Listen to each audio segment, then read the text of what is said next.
This is more than a job to us. And I think it's people who view work as fun, view work as play, and they really want to excel at what they do. Welcome to the TroopHR podcast. I'm your host, Taylor Bradley. Today's guest is someone who's flipped the script on what it means to be a founder. Thach Nguyen didn't set out to start a company, but after years of supporting other founders as an HR leader, he found himself building one on his own. In our conversation, we talk about what it really takes to lead a team, the emotional roller coaster of entrepreneurship, and why self-awareness may be a founder's most underrated skill. If you've ever wondered what makes a great founder, or whether you could become one yourself, this one's for you. But as always, we start at the ground floor by asking Thach, what is the role of a founder?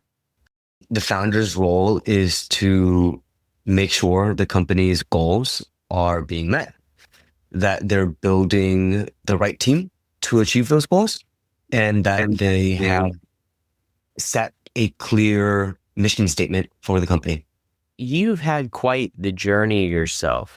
And to help ground this conversation we'll have today, can you give us a little bit about your background and how it has been in your journey to a founder? I never expected to be a founder. I think in multiple ways. I'm not your classic founder. So I am an HR person.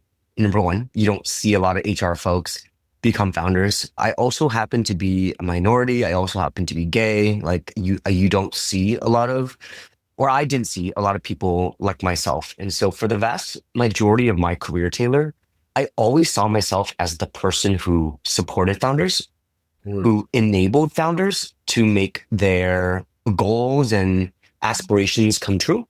But I didn't see myself as the founder. Without boring you with a personal circumstance, after working with a variety of fast growth companies, after supporting several founders myself, I found myself in a position where I wanted to work for myself. And before I knew it, we had sort of grown this little thing that was just my consulting practice into a full-fledged company, which today is called Plenty Search. We're an executive search firm. So I am an accidental founder. I never planned on being one. I always share that with people, but it's been the most incredible accident. I feel so lucky. I can't imagine ever going back to working for someone else. And I like to share that story because I think that there's a lot of people out there who, like me, never saw themselves as founders and could be, I think, really amazing founders and could find the work really rewarding. And I just want to say, it's not easy, but it's also not as hard as it seems.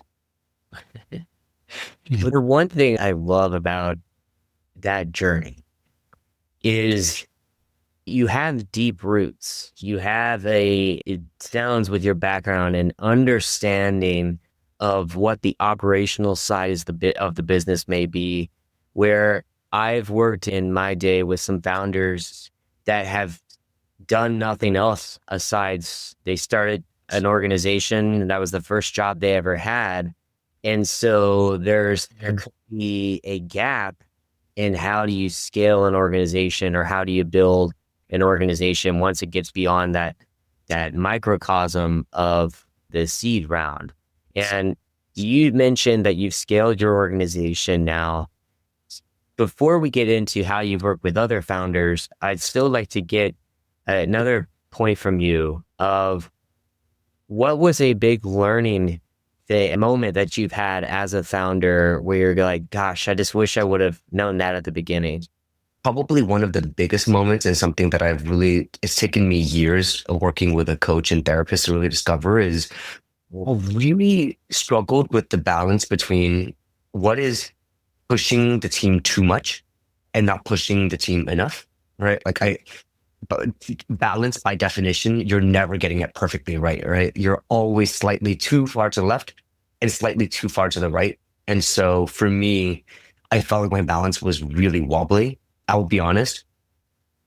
By nature, I tend to be a little bit too much of a pusher. I myself am really ambitious. I immigrated here when I was really young. My family's really poor. Like I was instilled a really hard work ethic. And so I kind of expect that of everyone around me. The challenge is that Not everyone has that same desire. Not everyone wants to work that hard. Not everyone comes from that same background. And so I've really had to reel that in. And so for me, the big leadership lesson as a founder has been that Plenty Search specifically, we will never be a 100-person company. I'll be candid. We've had investors, we've had institutions reach out and ask if we'd like to be a 100-person company, if we'd like to accelerate, if we'd like to take on some capital. And I just believe that software scales, but people do not.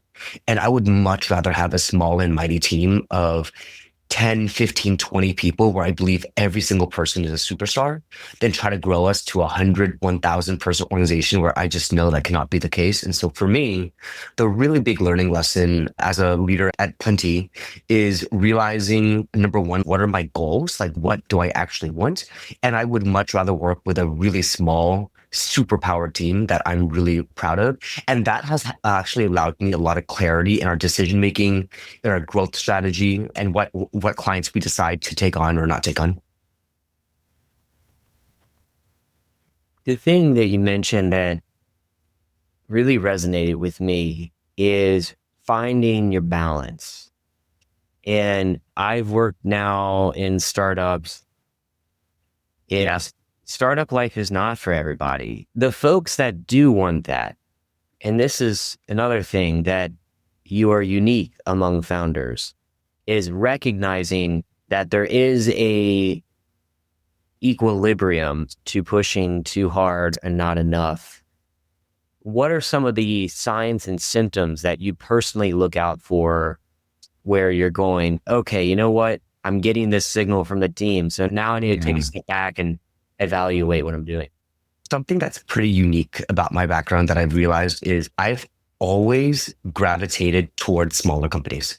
My first job out of school was I worked at Disney, like the Walt Disney Company in their corporate headquarters, one of the biggest companies in the world. Then I went to Google, still pretty big, but smaller than Disney. Then I went to Airbnb when it was 700 people, relatively small. Then I went to a company called Care of that was post Series B. Then I went to Sword Health, which was post Series A. Then I founded my own company. And I didn't realize this until after the fact, but that was probably not accidental. I think I realized that I really enjoy having a bigger impact. I really enjoy getting in at ground zero and really shaping the way an organization is built. And I saw that as it got larger, it was harder to right the ship. However, what I've discovered in that journey is not everyone is like me. Not everyone wants to work in a startup like me. There are, in fact, a lot of people who want to be in established organizations. And for me, the big learning lesson at Plenty, because obviously this is the chapter where it's my own company, Plenty very much so feels like my child, right? It's very personal. I've spent a lot of time thinking about what are the type of people that work and type of people that don't. And my big learning lesson is people who view work as fun. And let me be clear, like I don't expect people to work nights and weekends. I'm actually quite protective of my nights and weekends as well. I really believe in people having rich personal lives, but I want to work with people where, hey, a client needs us at Friday night, we're going to get it done, right? And we're going to make up that time later. Well, that personal time that's lost, we'll make it up to you later, but we'll do what it takes to get done. And just that attitude, you can maybe get someone who doesn't enjoy work to do that once or twice. But over time, inevitably, they will get frustrated and they will get resentful. And what I'm really proud to say is almost every single person at Plenty, and it's taken time, by the way, like we did not get this in the very beginning, but 4 years in, I think we've gotten much closer. I think close to every single employee here would be like, all right, let's do it. Like we care about the client, we care about the company. This is more than a job to us. And I think it's people who view work as fun, view work as play, and they really want to excel at what they do. There are two jobs that I've had where I have felt that way of it being fun. And the first was a healthcare startup. And that was like a decade ago now. And then the second is the one that I'm currently at. It's a hell of a lot of work. Don't get me wrong. It's probably a new level of work that I haven't experienced in my career as far as intensity goes to scale an organization. added several thousand people in a span of just a couple months, but it was fun. It was Yeah. fun. There were times where you feel exhausted, but I never inherently felt stressed in the way that I did at other jobs. Yeah. And Yeah. that's where I appreciate your conviction around this and openness about this is when I hire new people onto my team, I tell them that story, but I also do an anti-sell, the Mhm. offer stage of here's the reasons you shouldn't work here, right? It's up to you if this sounds adventurous or not, because some people love adventure, but it isn't for everybody. And I like to be transparent with that. Yeah. Now, you've had the privilege of working with, at this stage, hundreds likely of founders. What are some of the trends that you notice about founders that are just, they're doing it right? They're doing it the way that you would expect them to do. When I was a chief people officer, I've been in a lot of chief people officer forums, and I would say that there's a lot of complaints about founders. I think that most people believe that the typical founder is demanding and hard to work with and impossible and unreasonable. But the way I like to think about it is if that many people are demanding and unreasonable, well, I like to start thinking it's more the system, not the individual, which tells me like there's something about the job that just makes it relentless, that makes it really hard. And so as long as Taylor, you and I and our peers choose to work in startups, we're going to have to figure out how to operate with this kind of personality, right? Because I think it's a system. It's not the individual. Like, founder job is hard. You are being pulled 100 different directions. There's immense pressure. You sleep, eat, breathe the job. And so what I've seen to be really successful founders are individuals who are very self-aware, are really humble, focus on their own personal development, and also I would say build really great trust with their executive teams. I've had a couple of specific relationships with founders in the past where it's honestly gone beyond a coworker relationship. It almost feels like you're working with obviously the word family is not okay to use in HR, but it feels very personal. And those are the ones where like you feel like you are in the trenches with them, but it's really hard to find. And I think that does need to be a chemistry match. No, it's not a Disney reference, but I will harken back to Lord of the Rings is you have a fellowship with people and you don't get that with everybody. Yeah. And I'm with you on, I had a little bit of an allergic reaction to using the word family at work, but there's certainly in my current and the previous startup that I mentioned where you're in it together. Yeah. And that's what also makes it fun. Now, we talked about people that are doing it right. What are some blind spots you feel that founders have? Yeah, I think that at the end of the day, the reasons why, again, I think this is just speaking in general terms. Most leaders find it challenging to work with founders, startup founders especially, is they're really demanding. They can sometimes be viewed as unreasonable. And I think the reason is because deep down as a founder, there's a couple of fears that they all hold, right? The majority of them, I think, number one, are just in jobs that are extremely demanding and like the task will never be done. And they're focused on a customer or a product issue or an engineering issue or an HR issue, they're pulled up a thousand different directions. So I think that's just by design of the job and probably not incredibly controllable. But I would say the second piece that they do have more control over is they, I think, oftentimes have this fear that no one cares as much as them. I certainly feel that way as a founder, where I know that I candidly payroll every single person's salary, where I know that like I am responsible for the P&L of this company. It is unsettling to me if I ever feel like someone isn't pulling their full weight. And so when I think it comes down to just making sure, back to the trust thing. Do you feel like every single person that you have hired is fully in this and this is more than a job to them. I'm speaking again in startups. And then conversely, if you're an employee of a company or working for a founder, have you given this founder evidence that this is more than a job to you?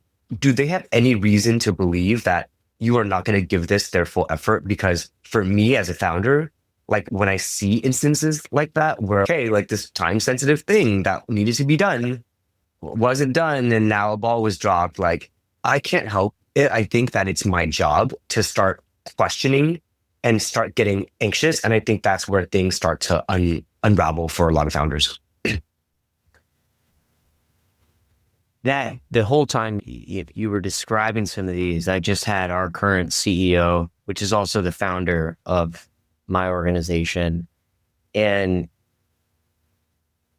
I've worked with several founders, certainly not as many as you, but most companies that I've gone to support have been founder led. I have never seen anyone care more about the responsibility that you described of, if I mess this up, it's people's lives that are impacted. And so he gives you his all. And that's the kind of leadership that inspires the people that you just described or that you want on your team. Yeah. They will follow that type of leadership. And on a practical level, when you're going out and hiring some executives for your startup, what are some practical tips that you would give to founders as they work through that? The number one quality I look for in an executive is self-awareness. Nobody is perfect, especially when you get to an executive level position.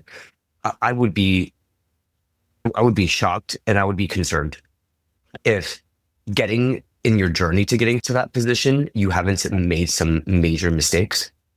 And what I look for is, number one, like really building an interview process where it's conversational and you're allowing the person to extract this, but finding individuals who are really self-aware and really humble around like where their gaps are, what mistakes they've made and what they've learned from it.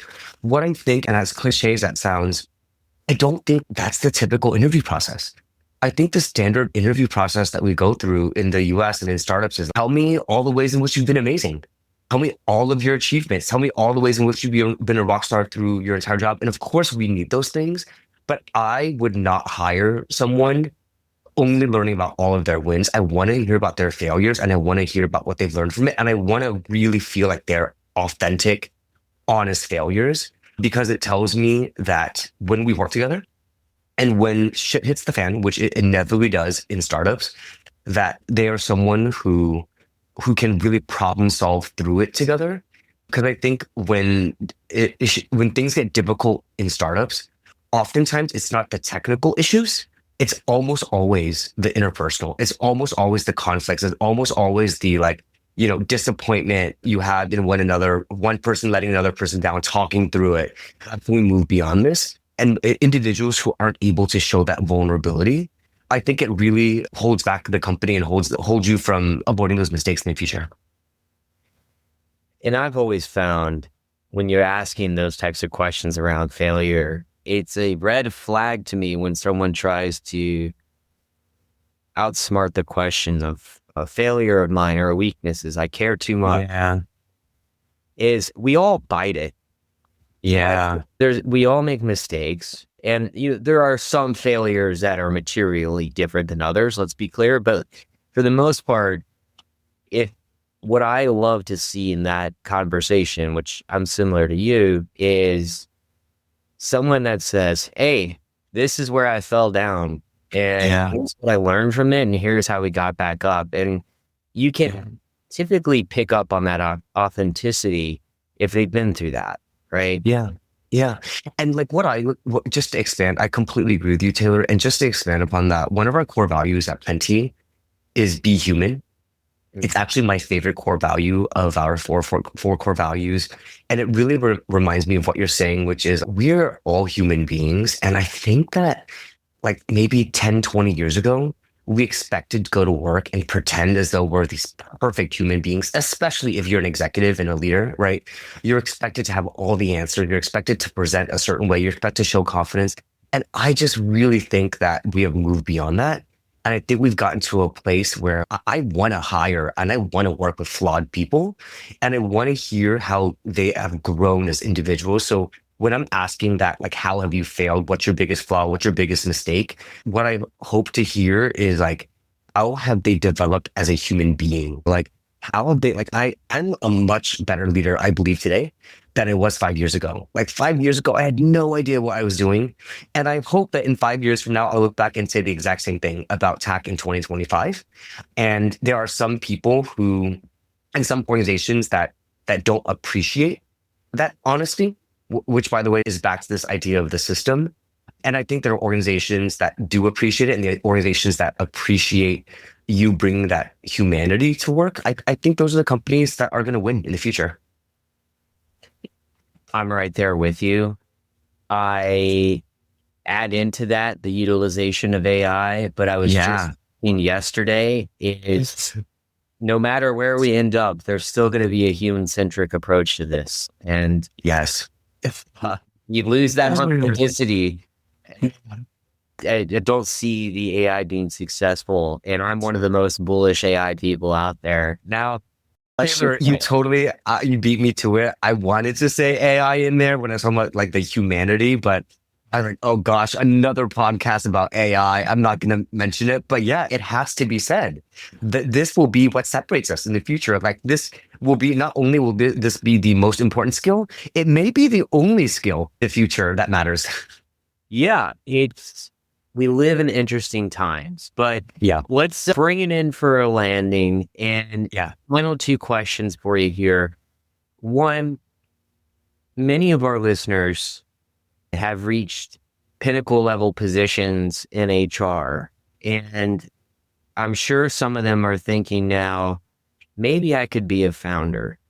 What are some questions or things you would want them to think about as they decide, should they go be a founder? being a founder has been the greatest joy of my life. And like I mentioned in the very beginning, I never expected to be a founder. So I hope that there's someone listening up there who like the probability of being a founder is zero or single digits percentage. And hearing that just increases it ever so slightly, because the main difference between people who can be founders and can't be is willingness and belief. However, I would say the practical piece is you have to be someone who's comfortable with the gray, the anxiety. I will tell you, I've had months where I've had the biggest highs of my professional life. We just closed an incredible customer or client candidate, huge win, huge logo. I feel really proud, followed by the following month where we had our worst month ever. My partner and people around me had to see me through that emotional roller coaster. And I think there are some people who would struggle really handling that from a mental health perspective.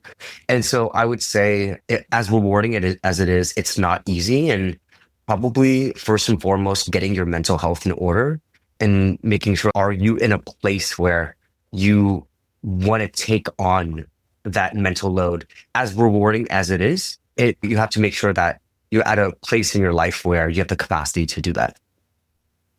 That's fantastic. Well, we will end it there. Thank you so much for being on the podcast. Taylor, thank you so much.